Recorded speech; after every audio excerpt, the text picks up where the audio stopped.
here. So if you guys can go through, I'll have John, if you want to start us off by introing yourself to the crowd. Yeah, sounds good. Thank you. John Decker, Purdue alumni, and I run product and technology for our company Lattice. I've spent the last decade in the payments space working on fintech infrastructure products that has spanned across payment acceptance, embedded finance, banking as a service, and payment orchestration products, all with a central through line of taking products to market through software-led distribution. Think of that as working with vertical specific software platforms to build in a product once and then take that to hundreds or thousands or tens of thousands of consumers and businesses at a time. So glad to be here. Chris, you want to go next? Sure. Hey, everybody. I'm Chris Blackburn. I am CEO of Lattice. Costas, thanks so much for having us. Closely partnered with John and work with Veronica on the Lattice business as a partner. My career is a little strange. Started in music and streaming, went into ad tech, started building in Web3 and blockchain, and been working in payments for a long time and have never looked back.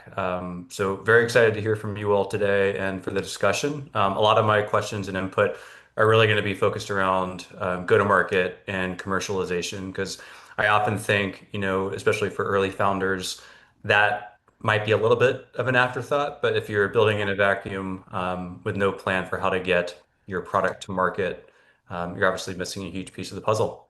So thanks for having us. Thank you, Chris. Veronica?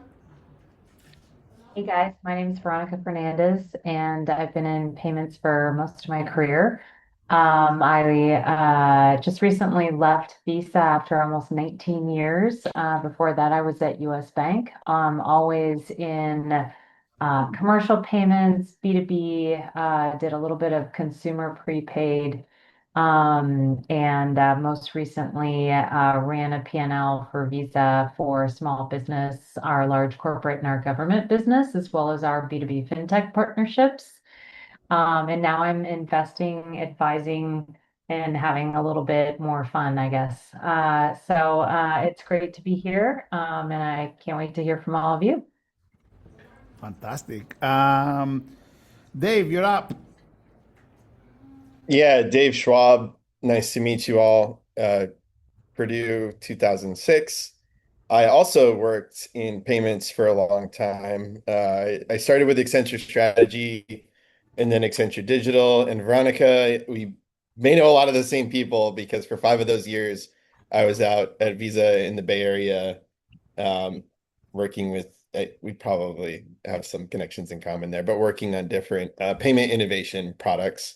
And then in 2020, I left to be Chief Product Officer of a legal technology startup, which was acquired in 2024, after which I co-founded my current company, Resolver, which is using digital assets like Bitcoin and stablecoin to back insurance underwriting. Those are 2 very esoteric and sleep-inducing topics, but believe it or not, they do work really well together, and I'm excited to talk to you all about those because I'm very passionate about both payments and AI and some other things that you're focusing on here.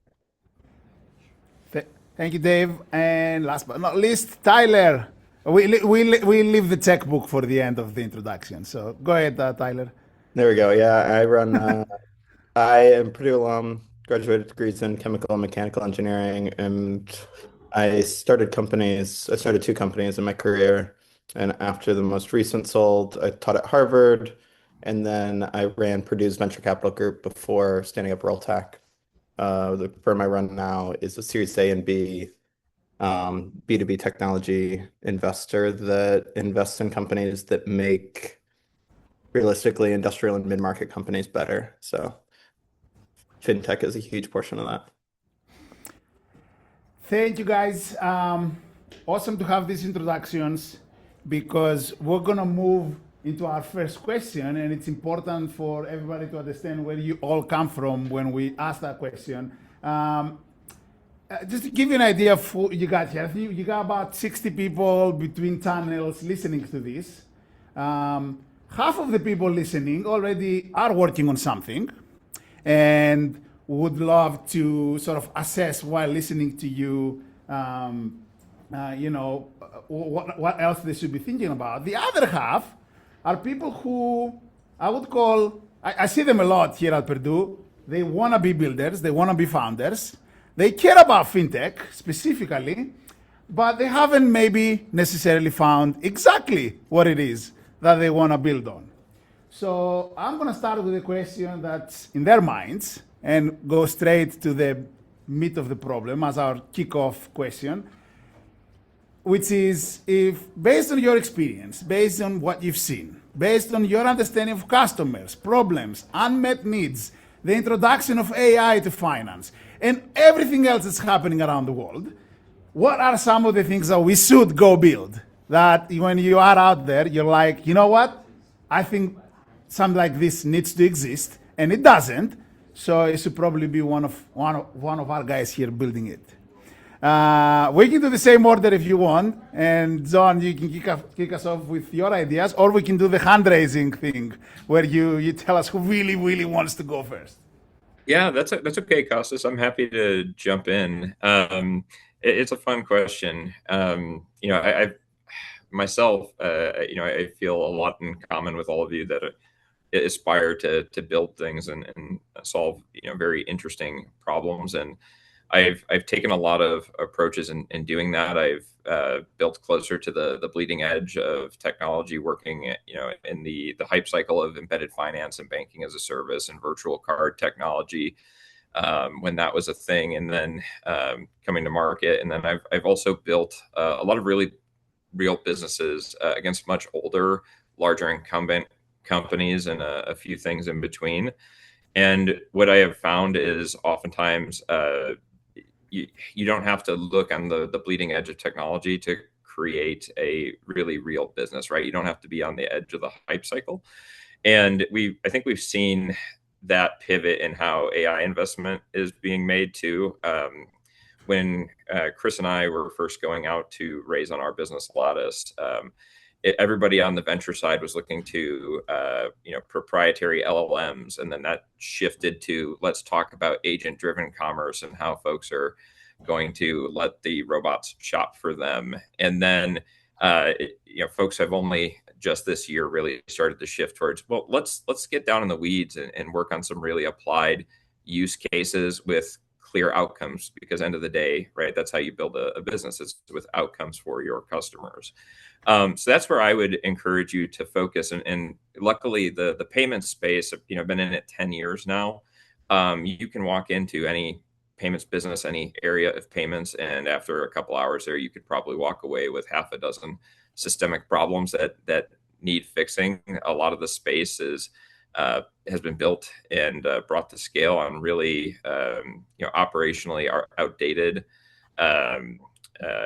products and processes, and oftentimes the large incumbents that own the market can't move fast enough. And then even I think folks like Stripe, who a lot of you might be familiar with, have gotten to this place of being very monolithic as well. So there's plenty of places for you to jump in. So I'll leave you a couple that I think about quite often that are great places to jump in. Look for ugly flows that are preventing user adoption of products, right? What can you do to help businesses get their users across the line and into service adoption? How can you fix any of the operational pains that create bad customer experiences? And I've seen some folks recently do really successful products around customer retention in that space too. And think about, while everybody else is kind of talking about the robot shoppers, how could you be thinking more about things like synthetic fraud, right? Because the bad actors have these agentic tools now too. And then my personal favorite is find ways to translate better technology downstream to smaller businesses and democratize access to folks that don't get the bleeding edge experiences that companies like an Uber or an Amazon provide to us. Yeah. Thank you, John. Yeah. Chris. Yeah, awesome.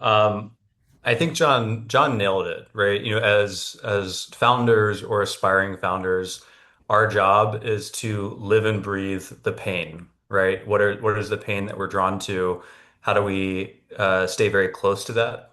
From the customers, people, businesses that you're building your solution to that pain, and then how is that pain changing, right? So I think with every new idea in payments, every new idea in fintech, these innovations do move quickly, and it might look like everything looks and feels like the bleeding edge.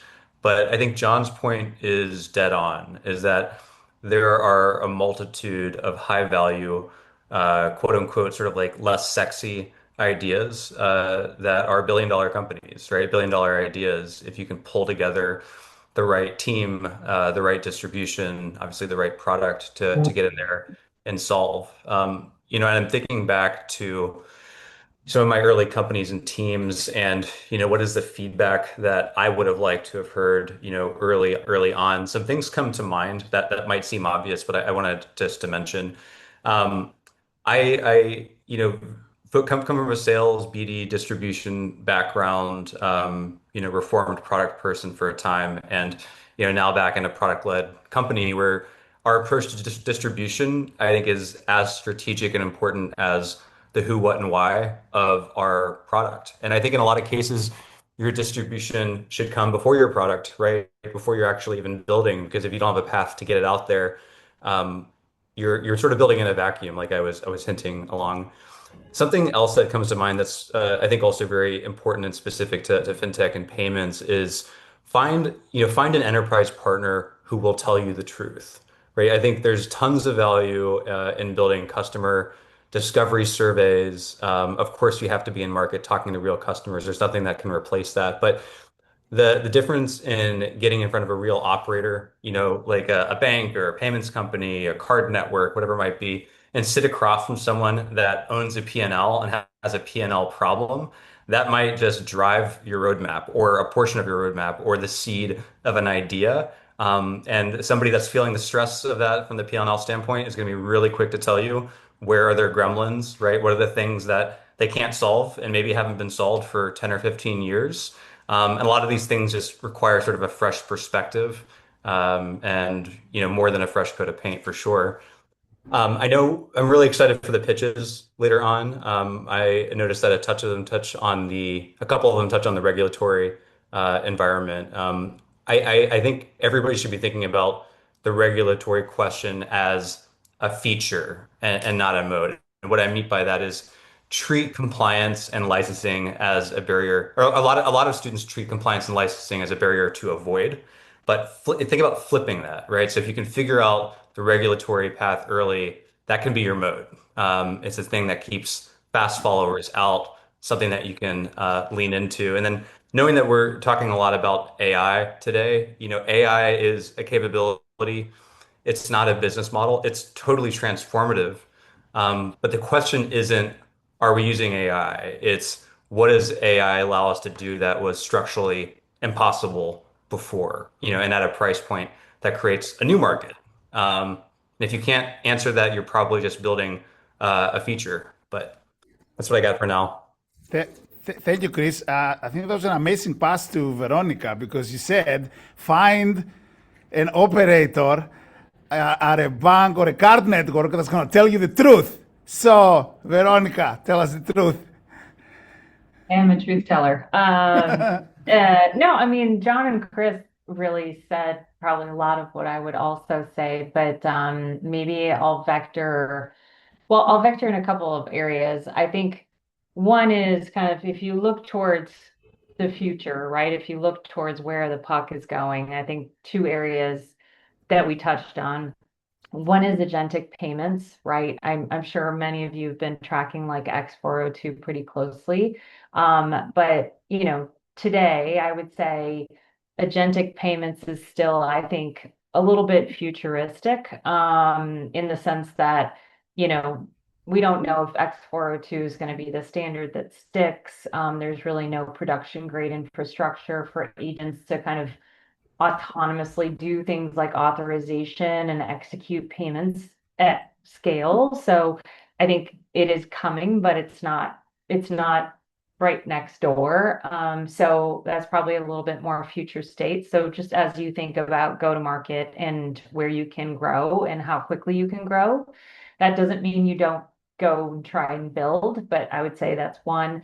The second in kind of that same spot is stablecoin. I think stablecoin is really interesting and maybe starting to think about like where stablecoin is going to go from a business banking perspective, because we talk about it a lot in terms of like cross-border payments and, you know, micro payments and other things. But I think eventually, if it does really gain traction, which it will, I can see a market for stablecoin native business banking. Now, having said that, there's still a lot of regulatory issues that need to be ironed out. So again, I think those two areas kind of more longer term, or at least understanding that it's longer term. To John's point, though, if I think about B2B, which is where I've lived most of my life, where it seems a little bit boring, but there's still a ton of manual processes.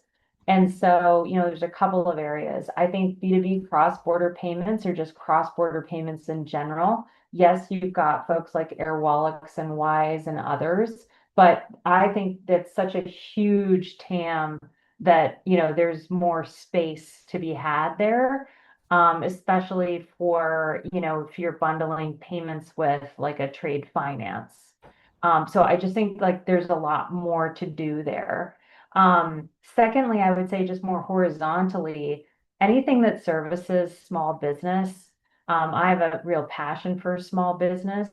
And, it's this long tail that I think financial institutions have not really ever cared about. So, I mean, I could have a debate on that one, but at the end of the day, like I think small businesses still struggle with things like access to credit and just visibility.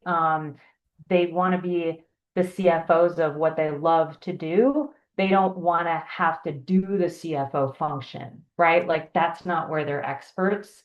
And an Intuit and some of these other accounting platforms or fintechs aren't really capturing it from, A to payment. Like Intuit does a great job of accounting, but then like they see trillions of dollars in invoices and like they don't have a great payment stack. So anyways, I think there's a huge area there. And then the other thing I would say is like vertical payments in industries that are very manual. So like verticalized fintech that might serve things like a healthcare or construction or fleet, or even government. I mean, government's hard and soupy, and we can have a conversation about that too. But a verticalized fintech to me like really makes sense. And the go-to-market is a lot simpler because you can build a set play and then kind of roll it out.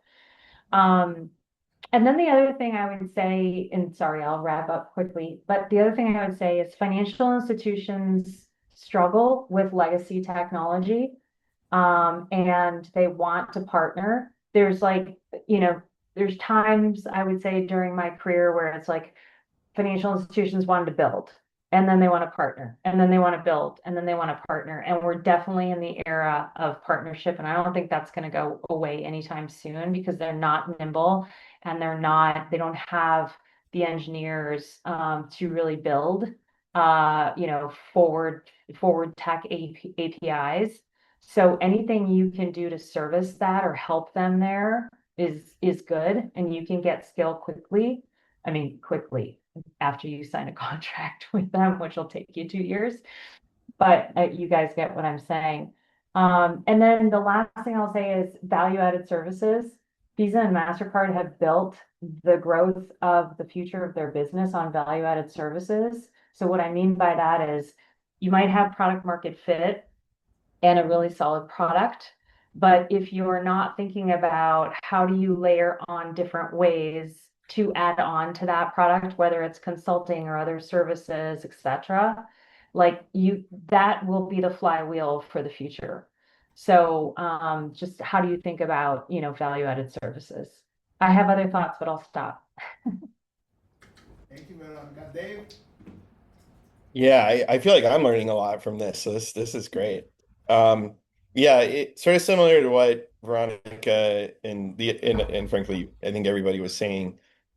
Picking a vertical where there's a real problem to solve and a customer that you can obsess over is generally a good thing because there's really no business without obsessing over that customer to the level that you end up finding the thing that sticks and gets traction. And we just got this advice.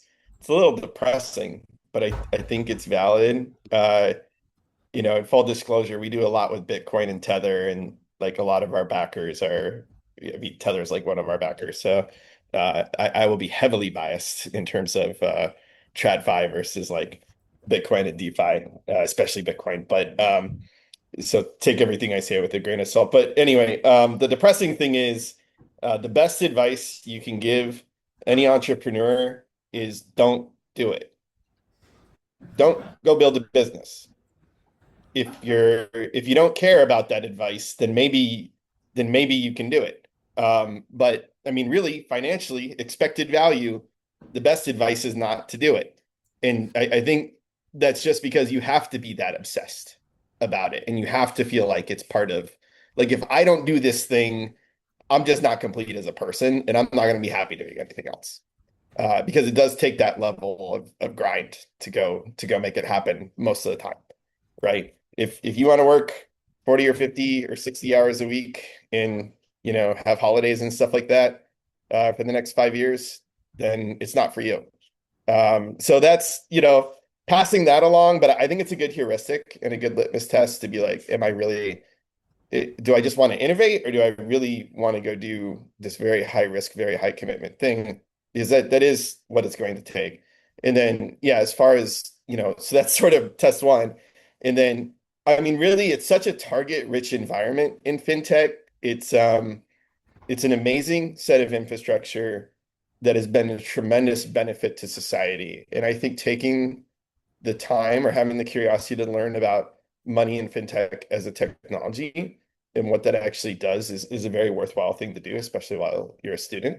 Um, and if you do have that curiosity, I think there's a variety of different innovations out there that you could apply to a particular vertical. But as has been said, like AI isn't a product that you can go create a business, right? Like you can use it and it might be AI first, it might not be, but whatever you choose, have it be a problem that you're willing to obsess over. And I do think, looking at different spheres of things. And another, I think, good signal is like we chose insurance because it's really hard. There's a lot of regulation. And we're like, oh, we know we've all sort of done that on my team and we're like comfortable with it. And so yeah, it sucks, but it's a great thing to go do to build a moat. And not only that, but it's like I can look up the people we want to sell to in insurance. I can know who they are. I can know where they congregate. I can know where they get their information, and I can be there too. And so you have to be willing to go do that. And then, like everybody's been saying, have this rapid iteration where, you may start with a hypothesis. It's probably wrong, like ours was. We raised on one that we're still kind of doing that, but we not a hard pivot, but we had to get more specific and really drill down into the problem set, even after people were like, yeah, this is a huge problem. It's still not exactly what we're doing. So yeah, you just got to have the stick-to-itiveness there. And like everybody's saying, pick maybe a cross sections of verticals and a horizontal technology and really just know the crap out of the customer and their problems there. And yeah, I'm less prescriptive about like this aspect or that aspect. I think it just has to be something that you're genuinely either, it satisfies your curiosity in some way, or like you're very interested in that niche to where you'll do crazy things to succeed there. Thank you, Dave. Tyler, what you got? Okay, I'll be quick here. I want to kind of take the other side of the conversation here. Dave set me up pretty well for where I wanted to go with this. When you're thinking about the types of things that you just need to be aware of not to fall into tar pits, is what we typically call them. The things that probably should be solved, look like they should be solved, and are somehow the market opportunity is held open by some intractable reason. A good example in fintech is the banking cores that are, 1,200-pound gorillas, and you're not going to go win going head to head with them. And even the banks that want to innovate, one of our close advisors runs a regional bank, and they got in a lot of trouble a few years ago when they tried to launch their own uh, Bitcoin holding stable currency. They weren't even holding it. They believed they were fine, but even so, they got their hands slapped pretty good. And it's something where the customer wanted to innovate. There was just this third party blocker that's out there to just, make sure that they make revenue for a really long time. And so as you kind of come up against things that seem like they should be solved, make sure you get really close to your customer, figure out why it might still be open in the market, and always look for what on the venture side we call why now. Like, why is now the time that it could be solved that it couldn't be solved in the past? The next thing I'll talk about real quick is that you're going after more than going after a customer or a value prop, you're going after a portion of the P&L, which is which will help as well as thinking about it in value prop and all these other things. When you think about something in a P&L, it forces you to understand how your customer attributes cash, and it'll force you to understand as we talked a minute ago about small businesses. Small businesses are overserved, and in some cases from intractable reasons because their P&L just doesn't support the types of products that would be amazing for them and would help them do a lot of really cool things. And so as you start to make sure there is P&L room for the type of product that you're offering, that becomes a really critical way of kind of evaluating the market and talking to the customers. And then the last thing is understand scale, but just at the beginning, solve a problem for a manageable number of people. If there's 5 people in the world that you can solve a problem for, and it theoretically scales, or you might find a way it could scale as you go, that is absolutely amazing. One of the things we run into all the time with companies that just are not ready for our funding is when they're trying to solve all of payments for even a small number of people. I don't care. Like, everyone thinks venture is looking for this massive opportunity.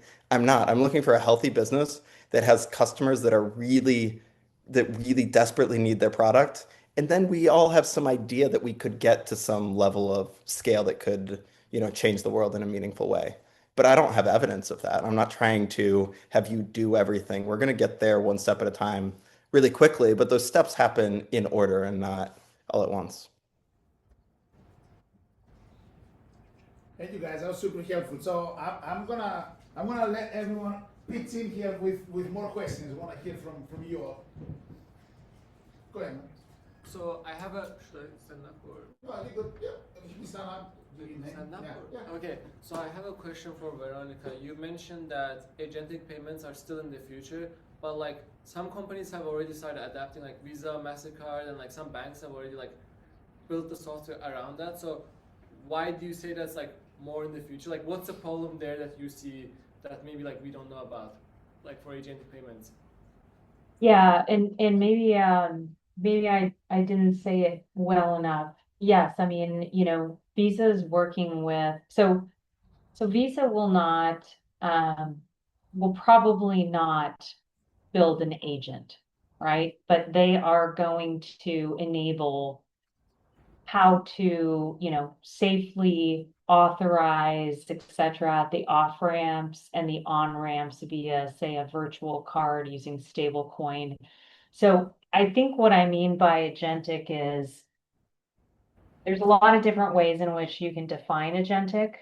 And I think to Tyler's point, like there's a product fit today, and then there's a product fit a couple years in the future. And I think just like understanding when that market opens up is a good thing, because you may be developing something today that the market's not quite ready for, whether it's regulatory, whether it's like, other factors. Hopefully that makes sense, but I think that's where I'm coming from. That's not to say that agentic payments won't happen at some point. It's just if you want to go after a huge TAM, yada, yada, yada, understand that the regulatory environment is like very clear, et cetera, I just, you just need to know like where that product is at the right point in time.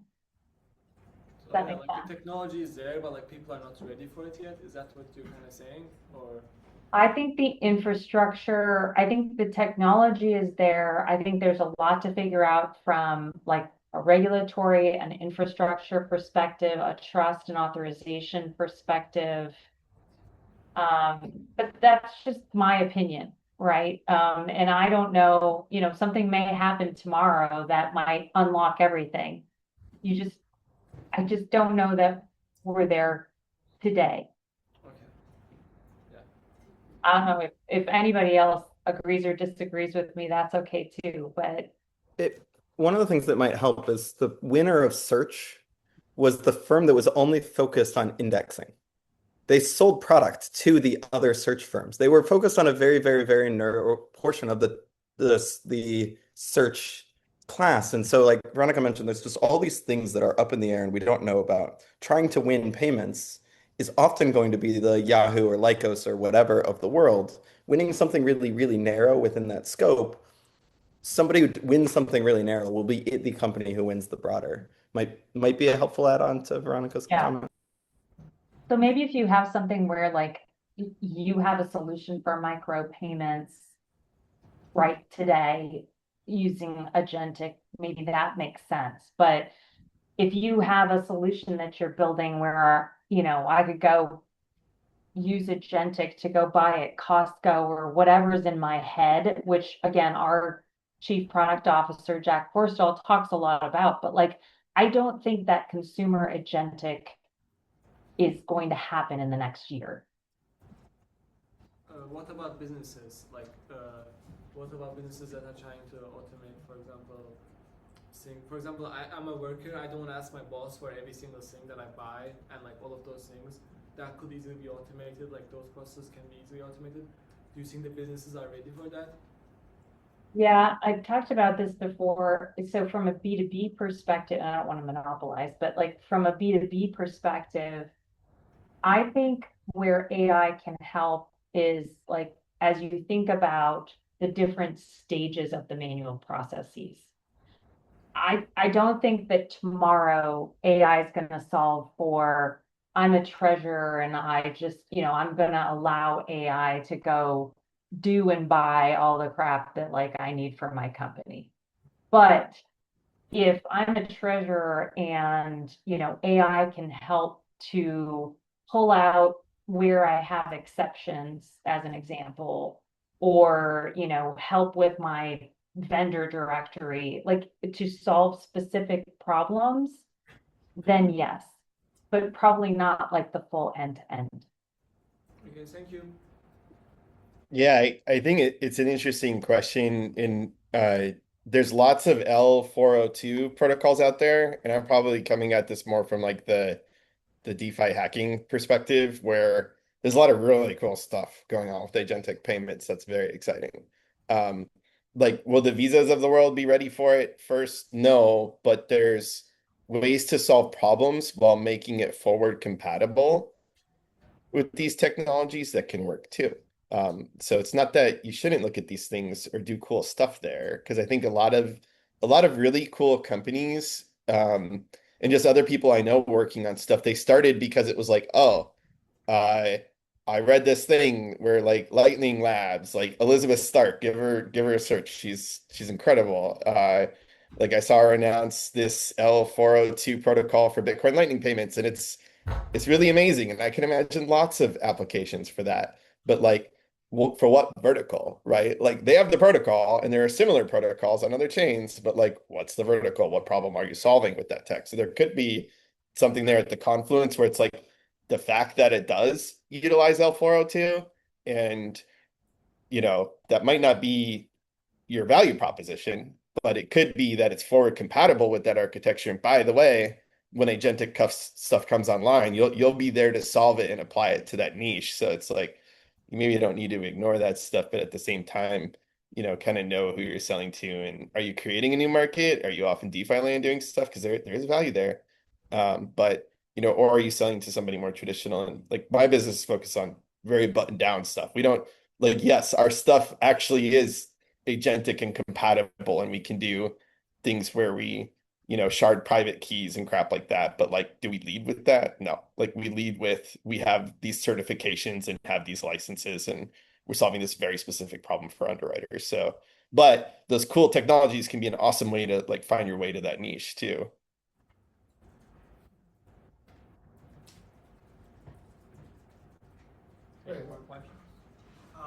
Hello, my name's Oscar, and I'm a part of the Boulder Blockchain Club. So I had a question for all of y'all, and specifically Dave. So how do you manage building or trying to build something in like the TradFi, DeFi space, especially with, I mean, we're seeing integration like digital assets from Visa, from JP Morgan, but then there's like a lot of stalling about the Clarity Act. I don't know if you've seen that. Like it hasn't passed the Senate for like 3 times already. I'm not even sure it's not gonna pass. And so, yeah, I'm not sure how like I can build something, for example, that's targeting the tradition, like a very traditional market. Trying to, I guess, make them, convince them of DeFi systems, DeFi protocols, when I'm not even sure where the markets or where like the situation's heading. You know what I mean? Because there's Congress says something, the banks say something. I think there's this concept in DeFi of like jurisdictional arbitrage here, where a lot of the stuff that we're doing is not legal in the US yet, but it's legal in the EU, so that's why we're doing it. And I think eventually the US government will look at those revenues and say, hey, I would like to tax that and get a piece of this. Is that a threat to the incumbent TradFi system? Absolutely. It's radically more efficient. But do we start there? No. There might be better places. And the great thing about things like Bitcoin is that it is borderless, and there are jurisdictions that are more open to these things. Are there people in your niche operating in those jurisdictions? Yes, it makes it logistically hard to go travel to these places and meet with these people, but that's what we do. So yeah, there are ways around things. The obstacle is the way, right? So yeah, is the Clarity Act going to pass? Like, I've heard senators like in person this year being like, if it doesn't pass by March, I give it 15% odds of passing. So here we are. I don't know anything about that space, but I tend to think, okay, there's probably something to that. If like the head of the House Finance Committee thinks that if it doesn't pass by March, it's probably not going to pass. So yeah, don't let that stuff be a blocker to you, because 60% it passes, maybe, who knows? That guy could be full of it, but that's some arbitrage for you. And by the way, you can do agentic trading on some of these platforms. So just saying. But yeah, there might be other jurisdictions that do let you do things like that allow you to sell into international markets. So it depends on where you're based and where you're operating. Polymarket's actually a great example, because they're still a Delaware C Corp, by the way, but they got hit with I think it was only like a $1.5 million fine from the CFTC. And then they just geo-locked the US and the EU. And then I think they went out and like bought some other company for like $30 million that has the necessary licenses. But it's evolving. It's an evolving landscape.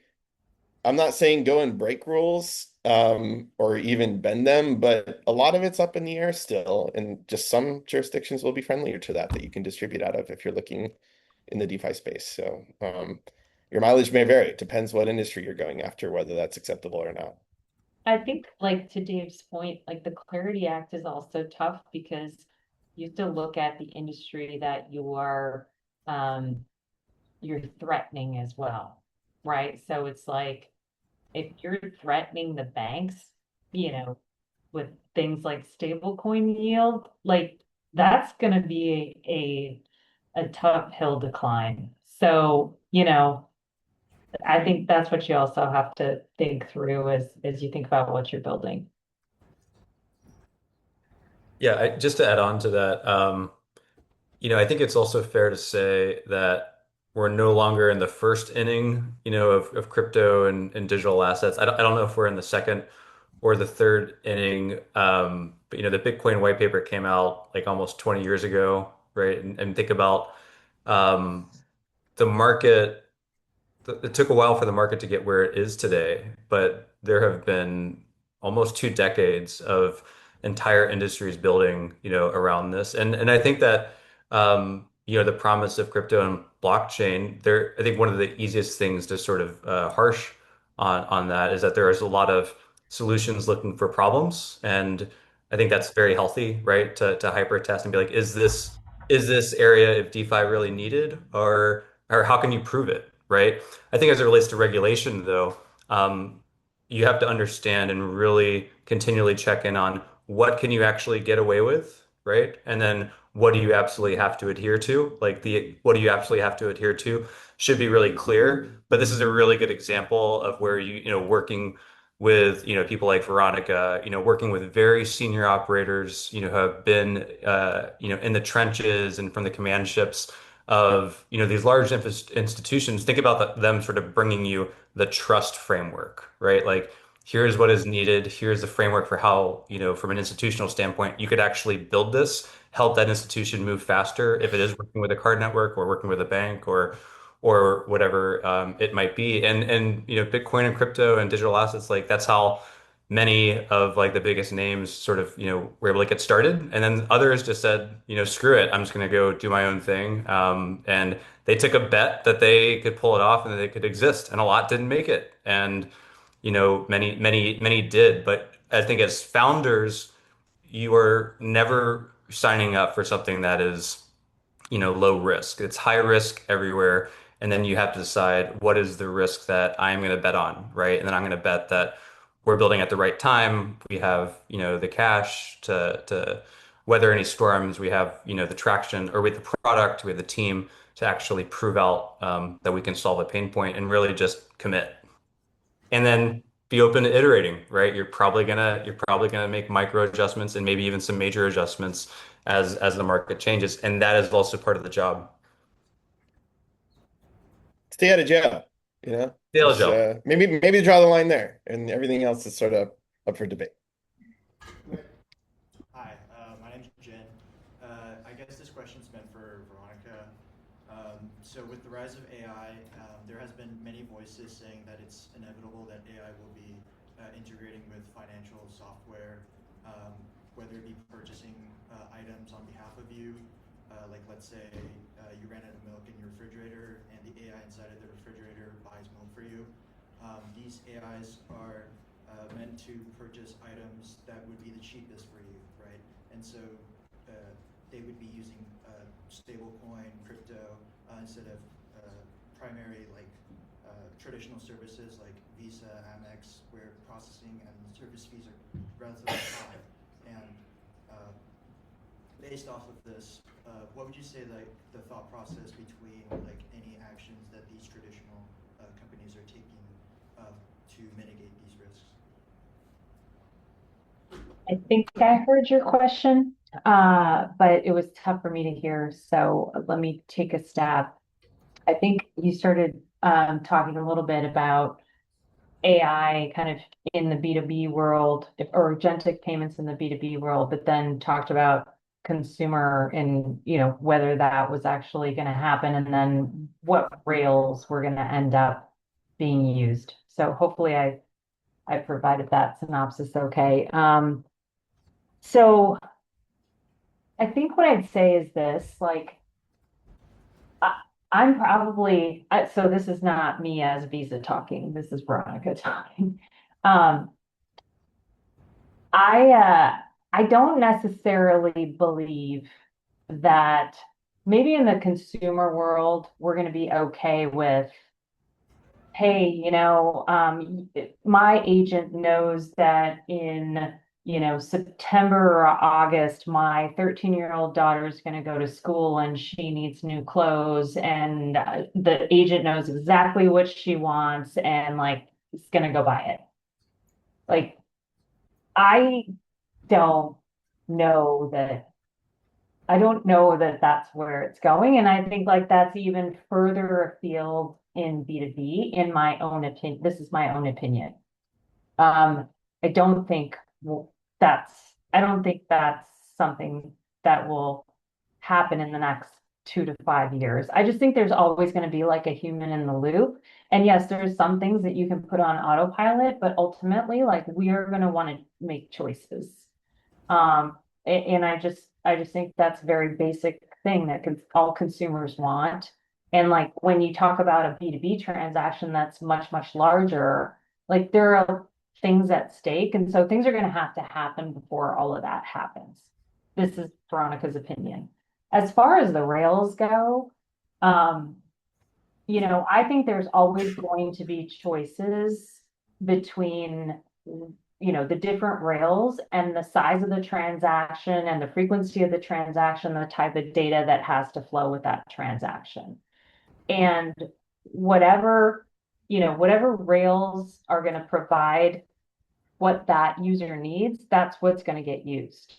And so I guess, I heard maybe some undertones forgive me if I'm misreading this, but maybe it was, our Visa, MasterCard, Amex going to go away.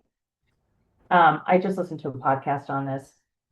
And I think, number one, like the acceptance network that's been built through the card networks over the years, like that's huge. Today, you can't take your stable coin to Home Depot and Home Depot doesn't accept stable coin today.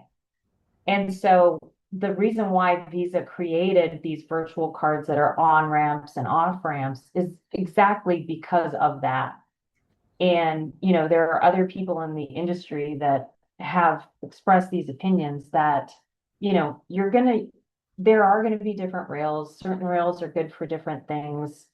A lot of people still use checks, right? And they have not gone away. And I don't necessarily see them going away, anytime soon. I've been talking about checks for the last 20 years. So I think whatever instrument is going to win, that's going to provide, that person with, again, the right way to pay, with the right liability, with the right authorization for the right amount, with all the data that you need on, along with that transaction. So hopefully I answered your question, but if anyone has anything else to add, feel free.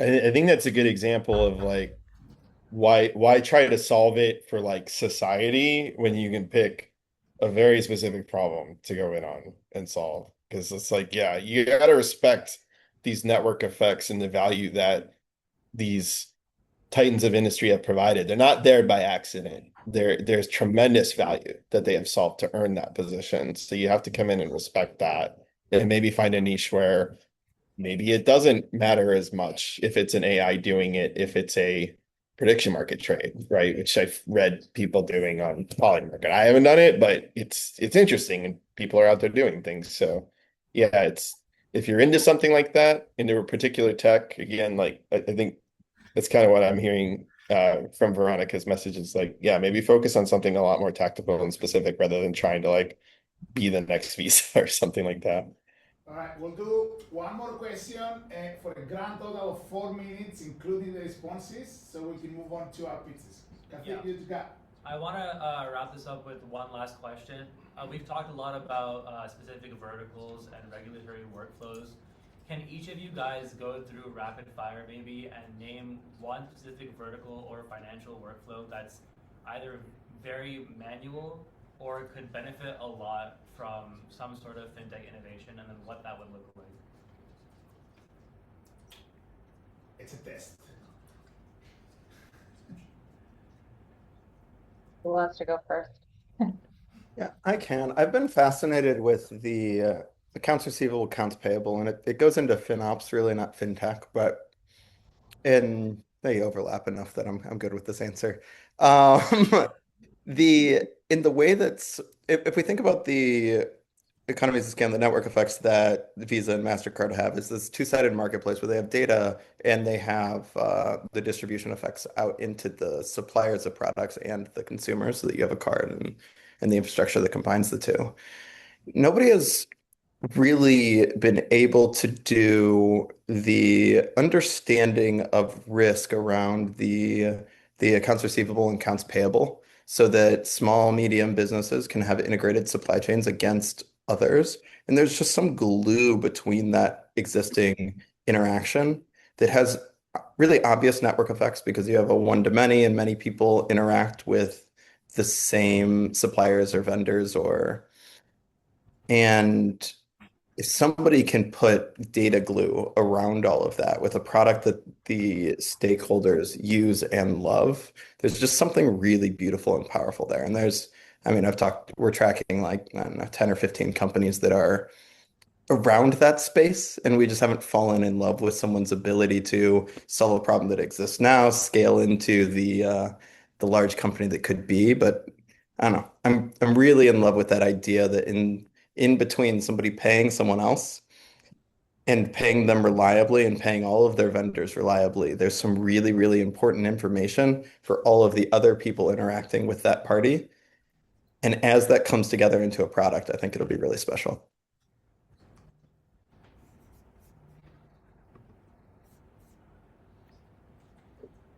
Yeah, I have a lot of thoughts on that, but I'm gonna give you another thought.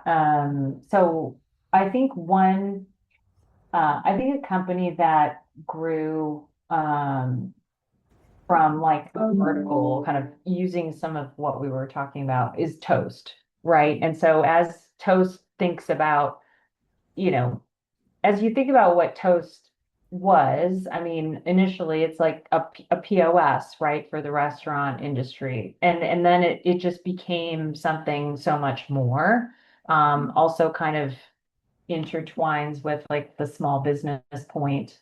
But I think if somebody could think of like a Toast for, say, construction, or a Toast for, a vertical that is very like in need of automation, and in need of something that's portable, easy to use, and then you could layer on banking and finance. I think that would be a great thing. And again, you're taking something that's been done and kind of creating a set play in a different vertical. I'd like to build on sort of your use case, Veronica, thinking about the sort of field services space. I know construction is just kind of a bucket within that, but there's two segments that I have loved my entire time in payments. I love the nonprofit space, and I love the blue collar field services space. Both of those have traditionally been on the kind of the long tail arc of modernization and digitization. And I think especially post COVID, fintech innovation has really continued to run away there. And we did a project a few years ago before we started our current company with an incumbent mid-sized payment service provider whose book is made up almost exclusively of those merchants, 150,000 merchants in the portfolio, and they were only serving up like manual card entry, and there was no value add services like Veronica had talked about. If you have like these, this big, customer base you can go after, you have to be able to get more services into them. And so we went and said, like, let's work on two things, right? Like, let's expand optionality of, like, let's get the basic wallets that people are paying with, like Apple Pay, Google Pay. Let's get PayPal in there. Let's make ACH payments, which is a very basic thing, but wasn't represented. And then let's go and modernize their reconciliation and offer them some faster funding options. And we did that set of projects over the course of 3.5 months it took to build those. The payments acceptance expansion made that business $3.5 million in 6 months. And then by the end of that year, so it's about eight months all in, they made another $11 million in SaaS fees. So it was quite a boost, and it was just kind of optimizing and driving value add services into these kind of not so sexy legacy businesses. And so I think there's a lot of that left in the payment space, a lot of that left in the SaaS space, and the tools that you have at your disposal right now as entrepreneurs to build fast, via solutions like Anthropic and Cursor, right? Like, this should only make your ability to solve these problems faster. So just start walking in the direction of us payments people. You're going to start finding things that are like systemically broken, and you'll find something that where folks are willing to pay you to go and build and fix that. Yeah, the fleet space is like a great example of that, because like in the fleet space, you have, historically you had like the Wexes and the Corpays of the world, Comdata's, LeadCores of the world, and those are all closed loop. They're on their own interchange, but they're kludgy, they have legacy systems, and those small fleets want better solutions. And so now you're seeing a ton of fintechs, whether it's Coast or Mudflap or others, that have solutions where, you can carry it on your phone. It's open, it's an open loop card. It's got a lot better tech. So yeah, I agree with John. Chris and Dave, you wanna try to give us the two-sentence version of your answer? Yeah, Dave, go for it. All right. I come at it from more of the degenerate Bitcoiner / crypto perspective. And the two-sentence version of that would be look at where the value is today in the crypto side. And it's if you take Bitcoin and stable coins together, it's about 70% of all total value. So it's in the multiple trillions of dollars there. The other 30%, it's like 10% Ethereum, and things like Solana and Dogecoin are less than 2%. They get a lot of attention, but that's not where the capital and the energy is in terms of just raw capital power. So if you look at the application of all that locked value in Bitcoin and stable coins, what can you do with that? Maybe it's insurance, maybe it's litigation financing. That's actually one that I've thought about doing, is using Bitcoin and stable coins to do litigation financing. So there you go. Take that one. But yeah, look at where the market is there's a lot of potential energy there just waiting to be directed at different use cases. So yeah, that's a good place to start if you're coming from the other side of the equation. It's more than two sentences. Sorry, Chris. No, that's okay. I'll try to be super quick. Yeah, I mean, if you're gonna be a founder, right, you're playing a long game, and that long game, uh, in terms of like actually running a business, right, that starts the day you're bringing on teams, customers, investment. But my way into payments was through Bitcoin and crypto, right? Like that was my way into learning what's going on in fintech, what's going on in payments, what deserves to be disrupted, and that was like over 10-year journey. And I needed that before I became a founder for sure. If someone put, a gun to my head and said, you got to start a business today, and I knew nothing, and I had to just follow advice, I probably would go exactly where sort of Veronica was painting, which is like this, using AI to really automate complexity from specific vertical software. So think about like walking into an auto repair shop and thinking about all the software that could touch that business, that should touch that business, and where they could be stuck, right? Not super attractive, but like there is so much value to be created and is being created, and really going deep into these sort of like rough and dirty problems, and vertical software is only going to continue to get bigger for sure. All right. Thank you, guys. It's 7:07. Our first pitch will start at 7:10 in 3 minutes, so we can stretch, do a bio break, grab a glass of water, whatever we want to do. And we have 5 amazing teams presenting. We're going to do 5-minute presentation, 5-minute feedback. Great. See you all here in 3 minutes. All right, who's going first? Polystock. So Polystock, you guys are going to be going first. Value head up.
it. I'll send it over to me. All right, we ready? Yep, let's get started. So we're gonna give you guys 5 minutes. I'll let you know when the 5 minutes are up, and then finish whatever thoughts. Can you guys hear okay? Awesome. Raise your hand. Yeah, 4 minutes. I'll do the. Yeah. Hello everyone, I'm Mahit, and I'm one of the co-founders at Polystock, and we're trying to level the playing field for everyday investors. I'm Ari, I'm a co-founder as well. Hi, I'm Navan. I'm also the co-founder of Polystock. And let me take you back to Liberation Day, which was about a year ago. So on April 2nd, about a year ago, President Trump announced large-scale tariffs. And the S&P 500 fell. Hedge funds knew and were able to sell early. But everyday investors missed out. And those everyday investors lost $1.85 trillion in just 30 minutes. And this happened again when oil prices increased, happened again when IPOs come out, and happened again when other events happen around the world. And when we talk to these everyday investors, their main concerns were that they can't watch the market 24/7, and when they do, it's too late to react to these events. And what we realized is gaining access to fast, reliable market data and understanding it is very, very hard. And that's why we built Polystock, and this is our mobile UI.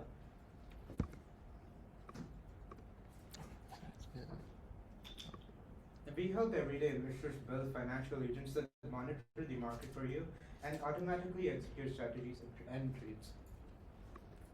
So the paradigms that we're trying to introduce is something called agentic strategies. So you can set strategies that would trade on concepts for you. So that could be on your own, or you could choose from predefined ones like tariffs and commodities or semiconductor stocks. And you just need to define your risk and your budget, and your agent is going to act on the events based on your strategy, and it's going to execute trades immediately or decide on future actions on its own. So basically, you would act like your own broker 24/7. And our strategy is powered by 3 of our main core features. First of all, analysis and use-based pollers. So you can build custom pollers on things like social media of important CEOs and political figures, or press releases, or SEC filings, and those generate actionable trades, actions on the events like buy Coke if their CEO resigns. And based on these actions, we have something called natural language orders. So that would execute these defined actions like buy Tesla if the Q3 sales decline, or buy Nvidia if they partner with OpenAI. And this would essentially place your trade right before, within 17 seconds of the event, so that you can gain on the first wave of the stock surge, and not miss out in the second wave where usually most investors end up in. So now onto our business model. We primarily run as a B2C, but we're also exploring our B2B as well. For B2C, we have a subscription model, and we also take a 1% commission on each of the orders that we set for you. So the B2C model just gives you access to the ability to set strategies and ability to have more analysis. And for our B2B side, we're offering an enterprise API, which gives businesses and other brokerages access to set strategies within their own service as well. For the size of the US market, we have a SOM of 380 million, a SAM of 1.82 billion, and a TAM of 11 billion, which is all the US stockholders. But obviously this expands to across the world as well and within other markets. And for attraction to date, we launched our service about a couple months ago with both a web app and a mobile app. And within this time frame, we've gotten 250 users with around 50 weekly active users. And our services have been analyzing events for the whole, for the past year, which is 335,000 events. And through this time, we've also had 140 successful NLO executions. For our main partnerships, we have been through a Generator G beta program, as well as 16 Tech's Ignite program. And one of our biggest partnerships that we have is with Public. So this is a strategic partnership where we're getting access to the ability to, if you connect with Public, they'll basically fund our users a 6-month trial. So this is the remainder of our team, and we are Polystock. help us enable everyday investors to match the speed of hedge funds. Good job.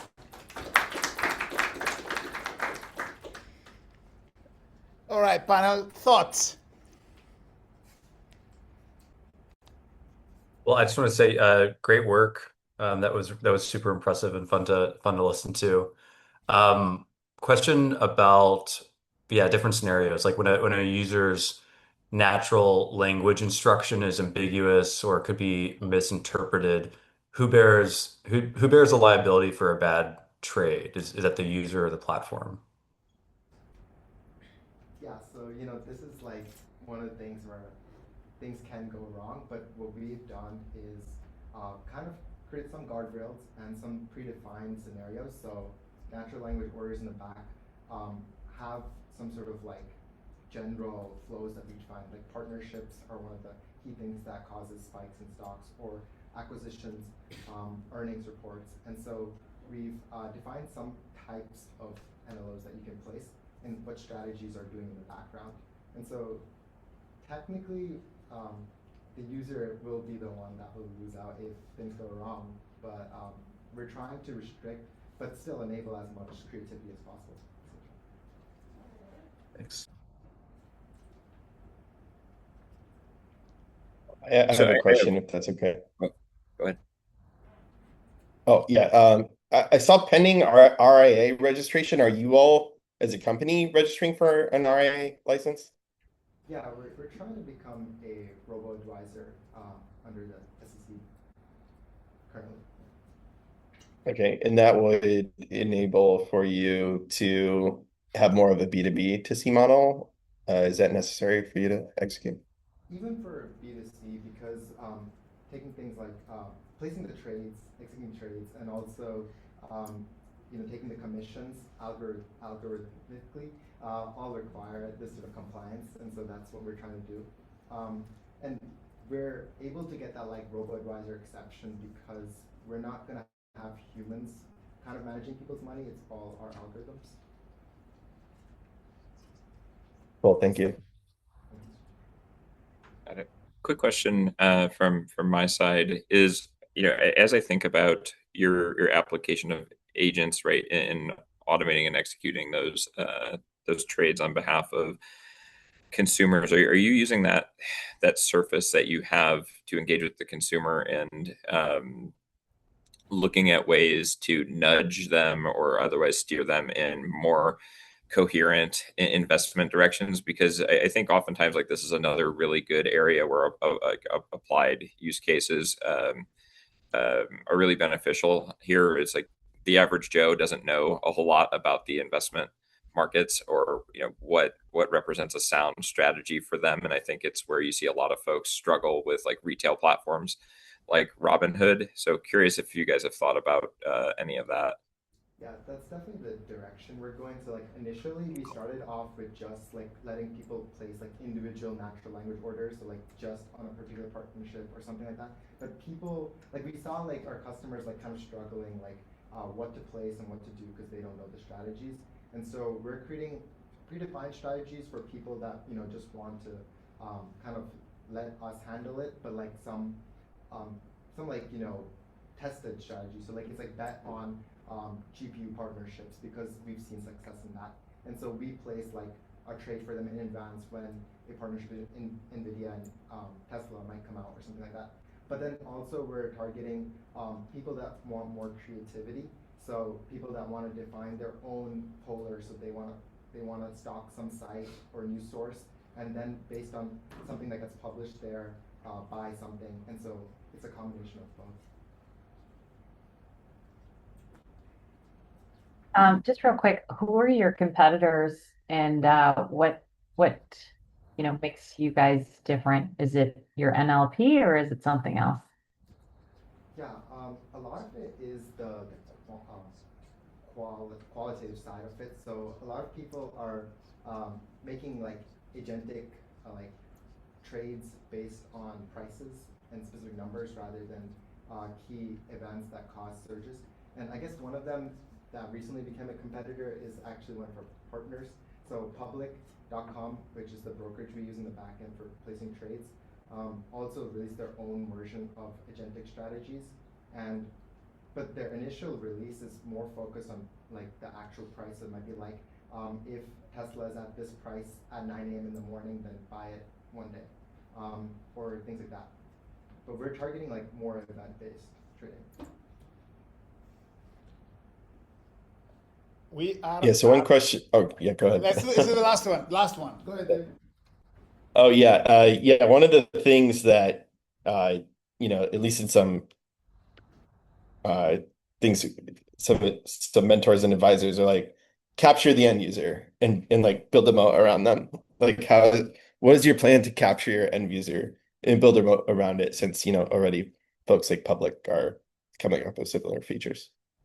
Our primary goal right now to capture people is the creativity aspect. Like initially, we started off with being quite rigid in like, yeah, you can only use these news sources and only set these sort of trades.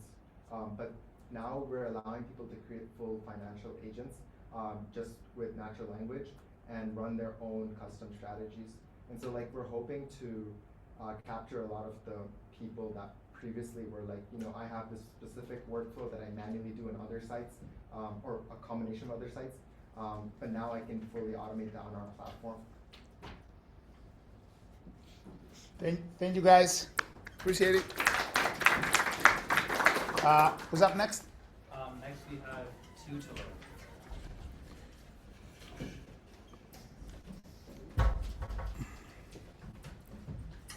This is the Share. Google Chrome. All right. All right. You're on? Yep. Let's go. Hello, we are Tutel. We are the financial control layer for enterprise AI. So every enterprise has these cards with controls for their employees, but nobody's really built that for AI. So agents can already spend money. Everybody knows about X42, AP2, MCP, Agent Pay, but there's real problems that people are facing with invisible spending, prompt injections, uncontrolled spending, and especially no audit record. So here's some real incidents that have happened. Lobster Wild is a trading agent that sent $250,000 to someone who posted a post online asking for $300. Fraser AI was basically they said, hey, don't do any transactions, and it ended up sending $47,000 due to a prompt injection.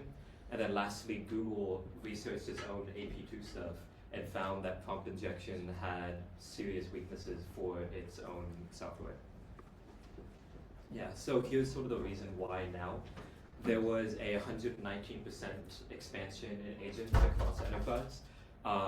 Acts such as the EU AI Act are basically forcing CISOs and enterprise to think about regulatory stuff when it comes to AI payments. Specifically, the EU AI Act is classifying different risk levels for AI with a €35 million fine if you don't comply with human auditing and keeping things safe, as well as $24 million was transferred over X42 by December 2025. So this is sort of our solution. Once a developer integrates us into their AI, the AI will initiate a pay, go through the policy engine, then it will go through our TEE layer, which would basically make sure that even if our services get compromised, that the payment is still protected. The payment router routes it to whichever payment the AI would like to use. This allows us to be future-proof and make sure that whatever payment methods come up, our solution still has that. And then lastly, everything is paid and logged with an immutable record. Here's a sort of a UI mockup. So we finished the demo. We haven't completely finished an MVP yet. This is sort of what we're going for with authorization from humans on what needs to be authorized, different priority alerts, all the info that you may need, and importantly, the data export at the top for that auditing. So our go-to-market strategy has 3 layers. The first is developer-led, where once they integrate us into their agents, then they can just go up the tiers from free to pro to enterprise. Next would be the compliance pool, so stuff like that EU AI Act, which is actually going to be enforced August of this year, is causing enterprises that want to enable AI payments to think about the regulatory process. And lastly, we have built in NRR as enterprises who use our solution will end up expanding their agent fleet size and will bring in more revenue because of that. The other thing is potential partnerships. There is the payment infrastructure side, such as Mr. Decker and Mr. Blackburn's Lattice, which congratulations on y'all's recent launch, by the way. But their Rails would allow the expansion of the AI agent ecosystem and allow for both these payment infrastructure to get more clients and for people who want to use AI payments to use that on a wider variety of services. The other would be software partners like Turnkey, which is a TEE service, which would go beyond just a software integration by us and be more of like a partnership. So last year would be compliance help from people like Trail, which would allow us to more easily allow our users to get ready for the EU AI Act and any other payment laws that are sure soon to come. So here's our team. I'm John Chambard, Srihar Shapada, studying CS at UT. Amar Nagia, studying computer science at Georgia Tech. We met in high school, been building solutions together for 6 years now, and we're ready to build the governance layer for AI payments. Thank you.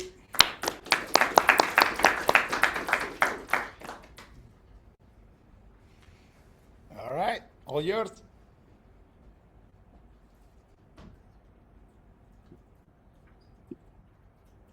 Go ahead, Tyler.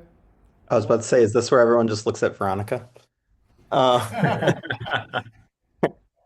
No, I think my first question is, where are you guys at? Customer conversations, beta users, alpha users, talk to a customer. What's that traction journey look like for you?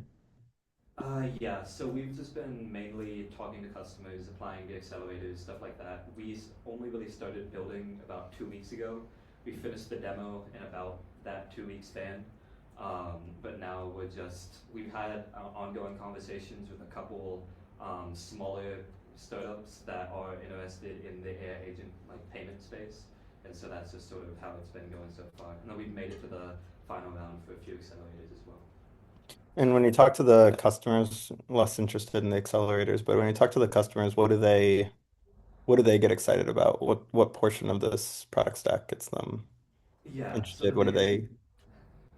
Sorry. So the biggest thing is just making it easier to have the AI payments without the risk of things going wrong. Obviously, things can go wrong, but our goal is to make that as least as possible. So there is one startup, I believe, that wants to use AI payments for integrating with a API service. And they are scared that, especially with new AIs coming out that are trying to circumnavigate human instruction, basically, they're scared of that. And so they're hoping our software will help them use these agent payments without so much of the risk that. And have you talked to them about pricing? We have not yet. It's mainly just ongoing conversations about what we would. And when you mentioned that there's startups that you're talking to, are they able to pay? I believe so. The 2 startups that seem somewhat interested are one of them is I believe Series A, and then the other is still pre-seed, but they look to have traction. It's mainly less about getting customers right now and more about figuring out which way we should go down on the road. I think my biggest advice here would be to make sure that the people you're talking to are the same people that have budget and can pay. So a pre-seed startup often can't pay, doesn't have budget, and so they can give you advice that might change about their own company when they're big enough to be able to pay. Even Series A, there's a lot of different versions of Series A. It's possible that they have enough to pay a little bit. It's possible that they're going to change meaningfully when they could be any scale of a company that would be interesting. So I'd get really clear about the type of company you're trying to solve a problem for, understand their P&L, make sure that that customer actually could work with the business you're trying to build. And then try not to, I'm going to say this in a blunt way, but try not to waste your time with customers that aren't really customers. Their insights are not nearly as valuable and sometimes really painful and just bad advice. And just try to spend as much time as you can with the exact right ICP so that everyone else becomes just noise. Okay, one of the reasons why card payments have a price tag to them is because there are chargebacks. So, how are you guys thinking about like dispute resolution? The solution for the card paybacks? Yeah, so if you're making like an agentic payment and that agentic payment, let's say the user claims like they didn't, or the agent in this case might have said like, I didn't make that, right? How are you thinking about dispute resolution? Yeah, so I guess the biggest thing is that our goal is to sort of be the infrastructure on top of the payment side. So we don't really have to get that deep into, so we would be like on top of services such as MCP, MasterCard payments, which I believe they handle a lot of that chargeback and identity stuff. We will need to talk to people who actually use MCP and make sure that whatever identity solutions they need, we will implement. But on that side, it would mainly be the AI would use the agent pay software, and then our sort of thing would be the policy engine, anomaly detection, and making sure that before that payment ever even goes through, or is the agent allowed to make that from the human perspective.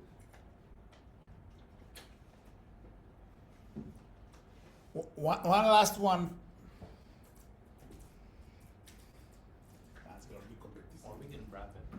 Yeah, I have something here. So as a seed stage startup that raised in the low millions and had to do compliance, one of the things we did was we went and we contracted with somebody to help us get SOC 2. Not that we couldn't do it on our own, but we're like, we just want a guaranteed outcome. And we know if we work with this company and follow their steps, at the end of it, we will receive this certification, and we don't have to go create the controls and documentation ourselves. We just have to implement them. Do you feel like that's more your approach, is maybe if you need this certification, we can guarantee it for you? That sounds like the value proposition, but am I misreading that? I believe so. So we sort of wanted to target maybe 2 different users, and this may change over time. As I said, we're relatively new. But the one user would be the developer that would like to start using agent payments, but maybe doesn't want to get with the risk. And then the other would be enterprise, who wants that compliance and making sure that they can sort of, as you said, comply with SOC2, comply with the EU AI Act, stuff like that. Yeah, I mean, if you can guarantee people a cert, that gives you a list to go after pretty hard, where there's a very clear value proposition. But yeah, thanks for answering the question. Awesome. Thank you so much. Thank you so much. Next. Next up is Safe Change. Safe Chains. All right. You are over here. You Zoom, share, Safe Chains, view slideshow. Can you come closer to? Yeah. Okay. Perfect. Take it away. Hello everyone, my name is Bowen. I am the co-founder of SafeChange. I'm very excited to show you how we are focusing on preventing card fraud. So yeah, the problem is card fraud. In 2024, $46 billion were lost by consumers, merchants, and banks, and impacted 64 million people. This is a 35% increase from 2023, which means that by 2030, we're going to be dealing with over $200 billion lost in card fraud and over 200 million people impacted. So right now, that's the why now. It's right now a headache, but it's going to become more of a nuisance in the future. So how do we stop that? The way card fraud works right now is that the current cards are having stagnant numbers. So even if you use in-person transactions or online transactions, people can steal that information through data breaches, malware attacks, skimmers, all sorts of things. So the solution that we've come up with is to change the numbers after every transaction. We do this by issuing a new physical credit card that changes the numbers after every transaction, no matter what you do in person or online. Okay, the next one. The team that's going to make this happen is myself. I graduated from Purdue with my master's in accounting. I'm a certified public accountant. My co-founder Lucas is based in Utah. He's a software engineer and he's had prior experience with build.com, but he is currently working for SafeChange full-time due to his love for stopping fraud. And then our strategic advisor Max, he's based in Atlanta, but he formerly worked for a credit union in Arizona called Sunwest Credit Union. He was their fraud department manager. So our total addressable market is now what we'll be focusing on right now. Our serviceable market, the fraud, is going to be the main focus because that will be the financial institutions like credit unions and banks that need the solution. So 5% of that would be our market share of 2.3 billion. The market validation, and we've gotten this confirmed by Max, who ran a credit union, was that majority of banks are increasing their fraud prevention expense. They don't want to focus on detection anymore, they want to focus on prevention, and the majority of banks are losing $500,000 or more every single year due to card fraud. So the business model is subscription-based. When we integrate with the client, we're going to integrate our software with them, and we would basically act as an extra security layer of security, basically be the security guard outside of Harry's checking IDs. And once we integrate with them, we will issue cards, and every card that we issue will be charged $30 per year. This compares to the $100 per year they lose due to card fraud. And with our market share of 2.3 billion, that would be about 23 million cards. So by 2035, we would like to be projected to make around that much, but the main focus is to be preventing around $1.7 billion in card fraud. Next one, please. So our go-to-market strategy, we have 3 steps. Right now we are working on presenting. We have the prototype. We have developed the hardware prototype and the software prototype, but we are focusing on presenting to get the right connections, to start with trial runs with credit unions and banks, and then start integrating clients and start issuing those cards. Our current funding situation is this is our first round funding. We have raised $150,000 so far from a private equity investor, but we're looking to raise $100,000 more just to give ourselves a 2-year runway so we can then focus on integrating clients and then have those 10,000 cards issued to start providing revenue of $300,000 per year, every year for 3 to 5 years, depending on what the client wants. So this is our funding breakdown. We are currently at a $2 million valuation just based on what the previous investor wanted. We were focused mostly on hardware and software, but then we would use some of that money to do conference visits and then use the majority to start onboarding our first client. And this is all the sources I have used in the slides, and all along with my and Lucas's contact information. But thank you all so much for listening, and I'm open to your feedback. Thank you, Bob. Thank you. Yeah, congrats on pulling in some funding already. So one of the things, coming out of the issuing space, having done a fair amount of time there, there's a number of solutions in this space that aim to address this problem in slightly different ways. So like wallet providers like Apple Pay have done cryptographs against their tokens for like particular transactions for a long time. Single-use virtual cards, right, have been used quite heavily in this space, or merchant-locked single-use virtual cards. Chris and I built a few of those products at NetSpend, and then more recently, you've seen the card networks, and I'm sure Veronica can touch on this more if it's pertinent, have started to move towards like number-free checkout altogether on some of the cards. So I'm curious, where is the incremental wedge that you bring here that is materially like different than those existing approaches, and also curious, where that first customer or client that had, where did they latch on and kind of drive you to this point? Absolutely. So what differentiates us is that we're going to be focusing on the majority of people. So even though if you use Apple Pay or you use those virtual cards, the common user cannot use it at a Walmart or can't use it on their daily transactions. So we're thinking of just encompassing all of that. And then to answer the question of our first customers and what they latch onto, we talked to America's First, which is based in Utah. They're more focused on just providing the solution to all their users, from everyone to young that is using Apple Card to older who are just used to the normal physical credit card. So that's what they're focusing on, and that's why we're trying to encompass all those users, despite all the solutions that are already out there.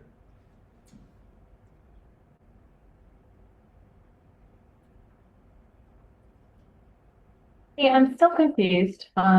Just because usually with, even if it's a physical card, uh, that card is tokenized, and so the PAN doesn't, actually travel. So help me understand how this is different. Maybe it's me. Sorry. So with current research and due to, I think it was Chris who mentioned synthetic fraud, with skimming and shimming, even if you use in-person transaction like chip and tap, that does tokenize it, you're completely right, but they're still able to use that information to start card fraud after you use that card. So we're focusing on preventing that in the future, especially as technology gets better and better at it.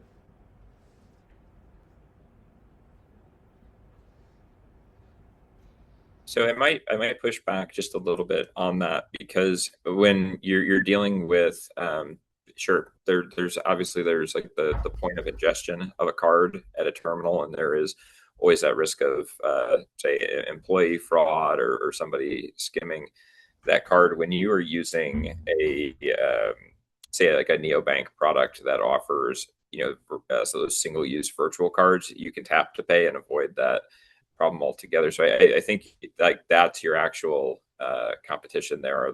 I think largely are those virtual cards driven from wallets, or like the Apple Pays and Google Pays that also kind of alleviate that PAN exposure at the point of ingestion.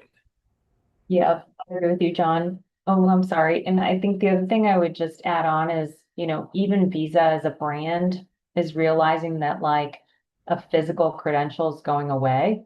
Right? So like we probably won't be using cards in the future, like physical cards. So that's just also something to think through, and then looking at kind of the token model as well. Sorry, I jumped in front of you. No worries, no worries. I appreciate the feedback. Yeah, you're completely right.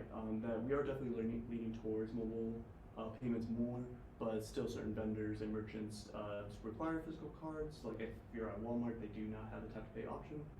And then there's also the fact we went to a conference just last October, and they say by 2034, around 40% of payments will be mobile. So that still shows that the majority will be physical cards, and most payments will still be useful if they have a physical card. So we just want to focus on that aspect and help our customers in that way. We are at time for this one. Thank you so much, Bowen. Thank you, guys. Who we got next? We got Parallax next. Diraz, you're up. Did you email me your thing, Diraz? Oh, yep, sales deck. There you go. The product positioning is still pretty recent, so I'll be relying a little heavily on my notes. But my friend. Is that the right one? You're up. The one you emailed me. Just now. Yeah. Oh, fire. All right. 1 second. Your 5 minutes are counting, so you can take as many seconds as you want. Okay. Hi, how's it going? I'm Dheeraj, and this is Parallax, a venture that we've been working on for a cumulative of 7 months now, to face head on one of the most quintessential problems in fintech, which is in consumer fintech, which is the user dropout problem. So the onus of the problem is on how most consumer fintech platforms, they spend between $50 to $200 to acquire every single customer. That is substantial. And what makes it even worse is almost 70 to 75% of these users in both centralized and decentralized fintech, they happen to watch just vanish completely into thin air. And like, it's almost no attributable cost, and Parallax fixes that exactly. And so, next, I'll get the problem. I'm not even at the problem. Oh, I was there, yeah. Nah, okay, it's on.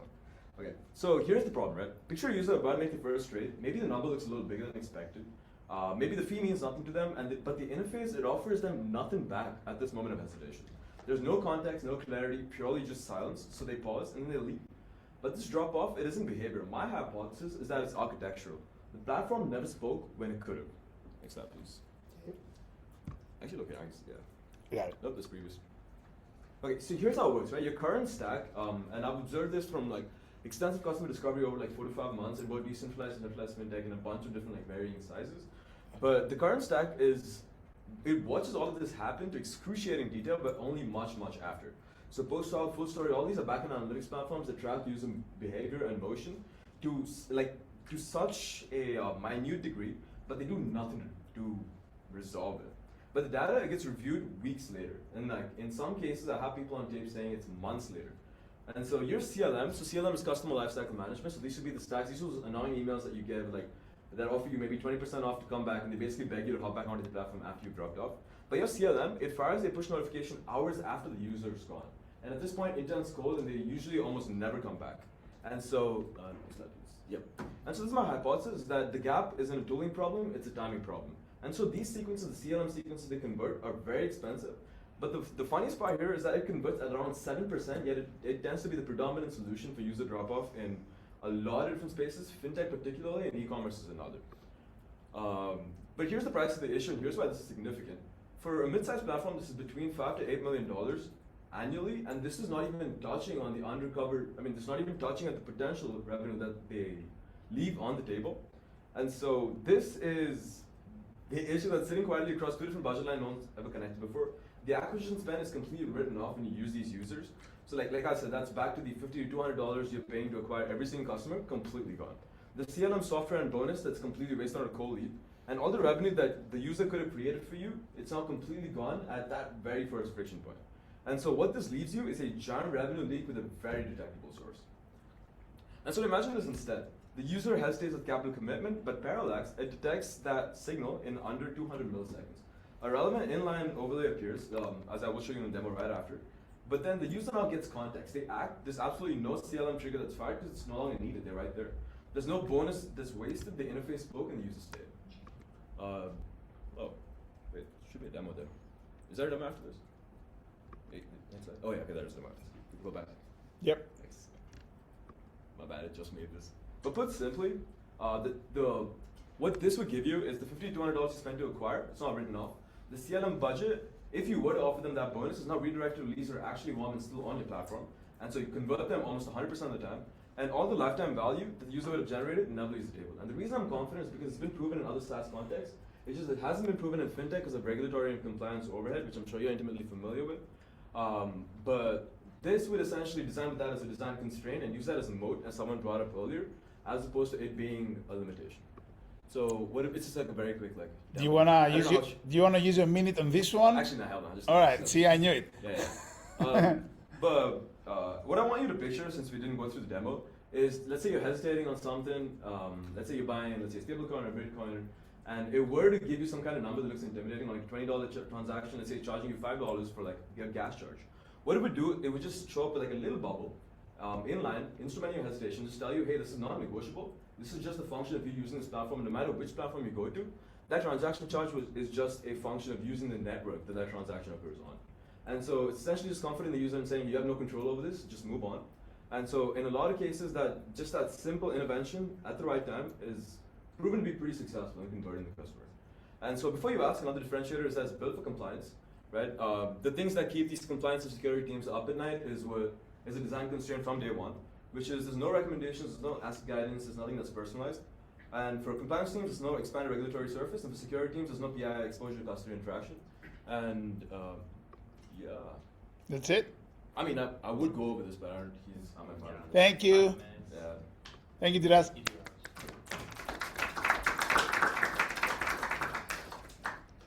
All right, folks. Happy to answer any questions.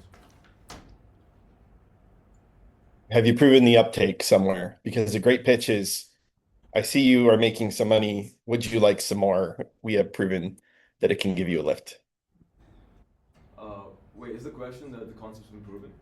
Yeah. Have you proven an increase in uptake somewhere yet? Yeah, so I spent the past 5 months in like some extensive customer discovery, like I said, and so it's only the past month that I've started sales conversations. But to answer your question, no, I haven't proven it, but I do have 5 different companies in the pipeline. There's like 3 verbal agreements and 1 with an informal contract, and it actually starts the end of this month.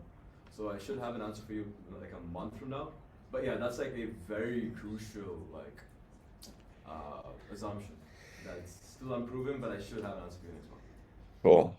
Nice. In the same vein, I think my biggest concern here is your assumption is that informing the user of a little bit of information will convert them at that point of sale. there would be a hypothesis that someone else would have figured this out and just put a little tooltip, even without AI, that you'd put a little tooltip below that same friction point because they're all running analytics through this and they know what might drop off at any stage in this funnel. And so just putting, if it is a contextual piece of information that would save, I don't know, 80% of that fall off, it seems logical that some product manager would have figured out how to put a little context below that fee. It could be wrong, and maybe it isn't the way it's going. That's what's really fun about venture, which is why I love Dave's question, which was go prove it. Prove it in the next 2 months. The fun thing about venture is the things that are surprising end up being the best investments. So go prove it wrong, but that is my biggest concern, just sitting here having things. So like that was actually one of my first questions. Like it seems super intuitive that if you just give people a little bit of advice, they would jump, right? But then I did a bunch of discovery starting from like the bigger firms. I started C5, so like creating you a lot of these logic platforms, and I went to like C5 startups, and I moved to DeFi logic players and then DeFi small startups. It's actually unintuitive how static all their flows are. So the most like predominant solution that I've observed with like large companies and most startups is they just push out new UX copies. So yeah, all of these like I couldn't actually cover this because of the time constraint or whatever. But these backend analytics platforms are super extensive to the extent of like all the data they provide in terms of where the users moved and like all the things that they're up to, but it's at a page level, firstly. And secondly, the response that most people take is like they push out a new UX copy that's completely redesigning their flow. And the differentiator here is that it's supposed to be an overlay. It's just a script tag, it's an iframe that latches onto your platform and like procedurally just generates information that's context bounded. So essentially, Just so we're clear, my concern is almost excitement. Like at the end of the day, like where great investments or great startups are is when when a good idea looks like a bad idea. And I none of us have any clue. Like for it to be surprising that something is left open is surprising, and that means it might be an interesting, but go evaluate just that as narrowly as you can, the most surprising thing. And then when you have data, this conversation goes from I'm skeptical to I'm excited, and that's the binary. So go prove me wrong. I love it. Yeah, and like if you can go to a product person, like as a former CPO who used Mixpanel and actually switched to Amplitude later, and that's by button, by the way, not by page. You can do it. You can do it by specific things. Like be like, yeah, and guess what? Mixpanel and Amplitude can't do this, and this is why. And it's like, oh yeah, like that's super easy to, do your plugin and make more money. So yeah, if you can prove it and you can prove why the alternatives aren't up to the task, then great. Yeah. I have one more point to make. So like besides this UX flows, one more solution that's been like pretty dominant in the space is keep going. Oh yeah, pretty dominant in the space is something called Intercom. It's an onboarding stack that's been used in other SaaS contexts. But the most like forward-facing startups that have been pretty, I guess, like quick on their feet is they've been duct taping to the Intercom with these like backend analytics solutions, and so that's almost imitating what I'm creating. But then that creates a lot of compliance and security issues because in duct taping this, right, even though they're anonymizing, tokenizing all this data, it still leaves a lot of these engineers with access to people's like bank accounts and all these like social security number and all these. It creates a lot of security vulnerabilities. And so there does exist a white space where there's no dynamic context bounded solution that would procedurally show up in line in real time. And so that kind of what like distinguishes this a little bit. And I do share that disbelief that like this doesn't exist. But I did want to address that with like my findings from doing a lot of discovery and scoping out the space internally. Awesome. Yeah, fair enough. Awesome. Yeah. What up? Thank you, Draz. I think the summary is we like it if it works. Yeah, we do. Awesome. All right, so our last startup that we had today is Ryan again. Sorry. One more. Recost. That's what it was. Did you send me that, Karthik? Yes. It's a follow-up to the other one.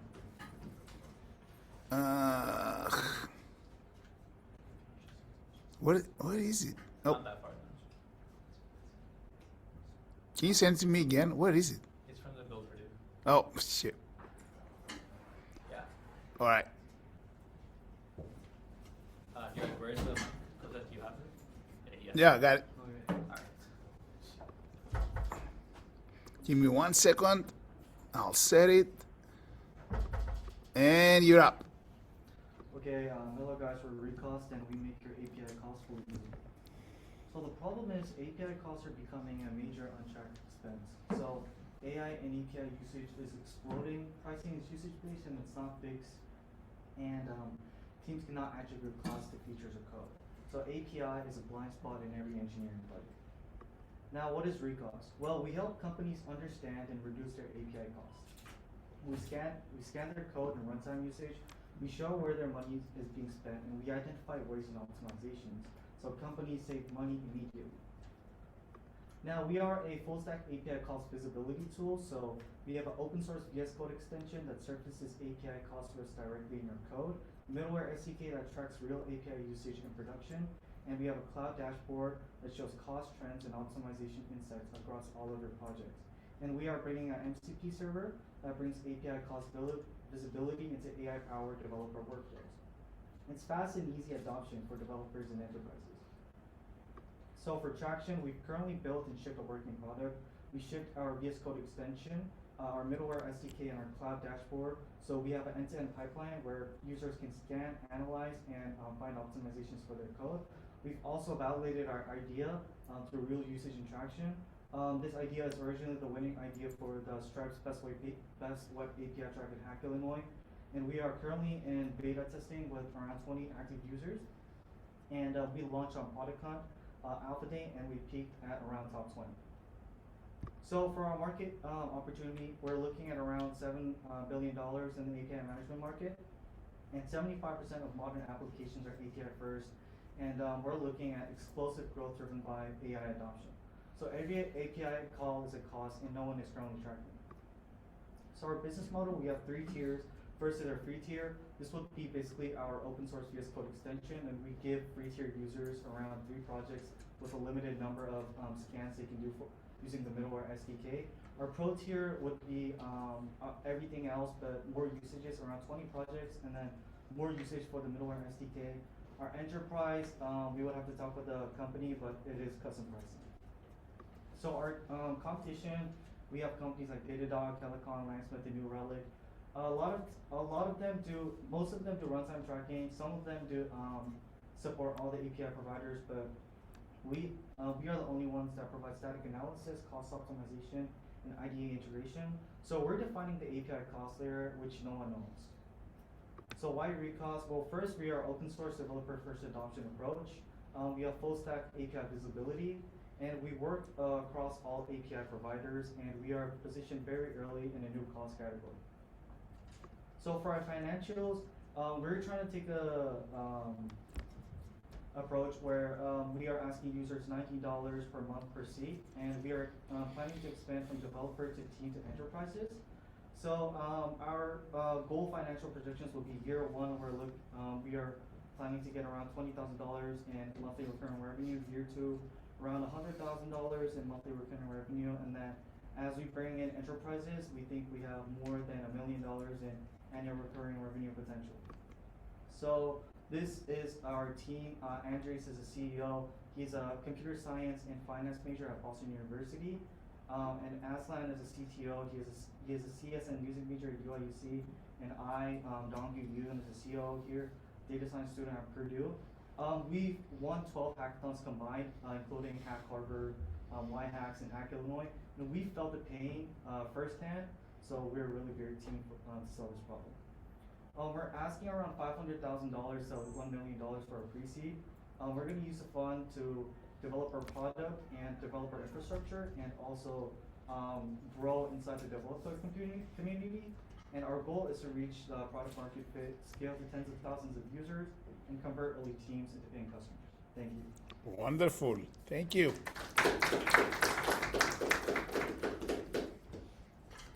I have so many questions for you. Go ahead, Dave.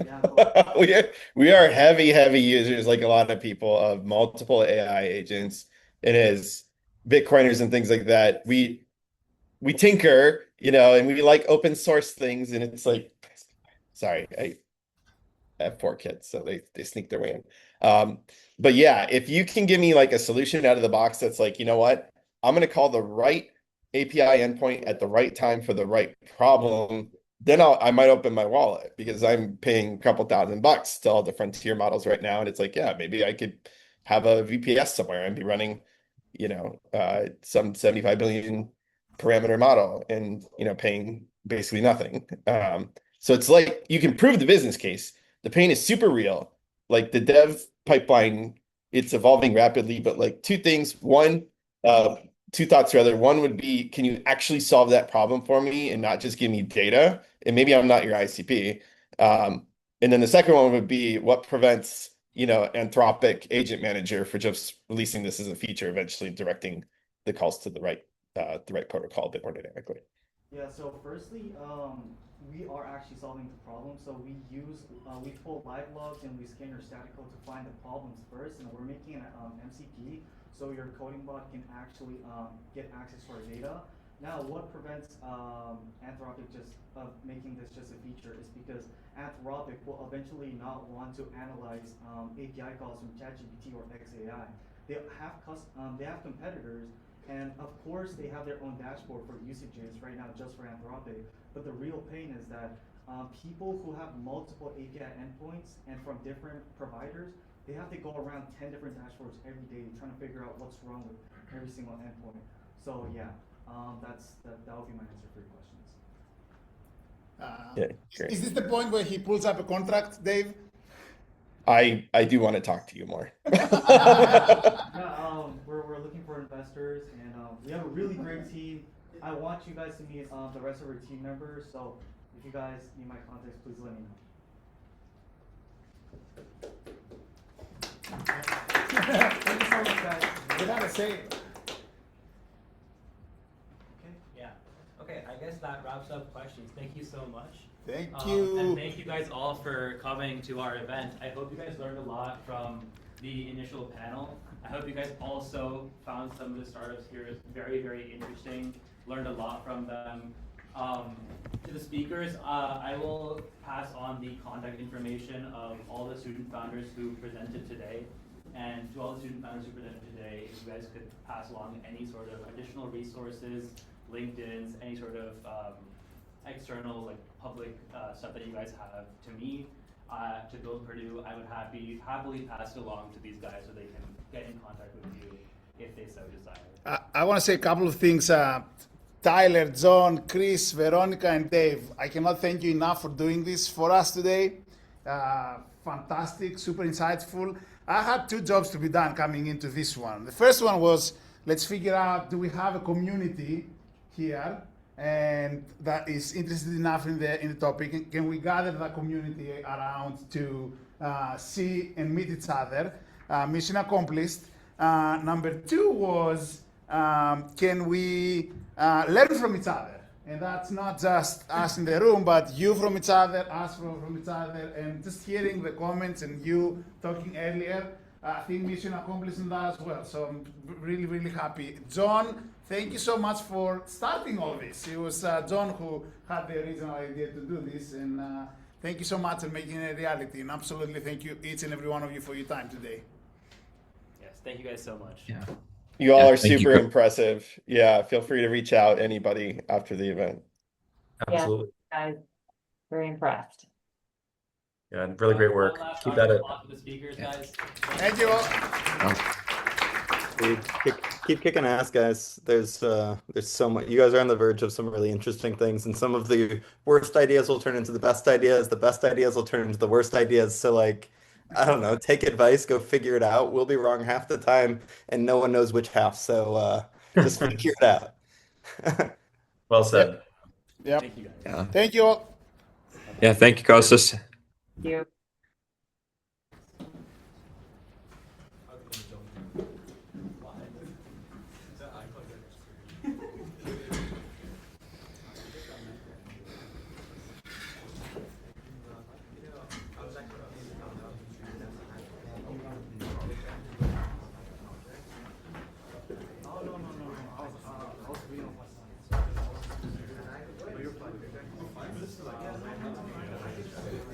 Yeah, it's an elevator pitch, dude. Yeah, I know.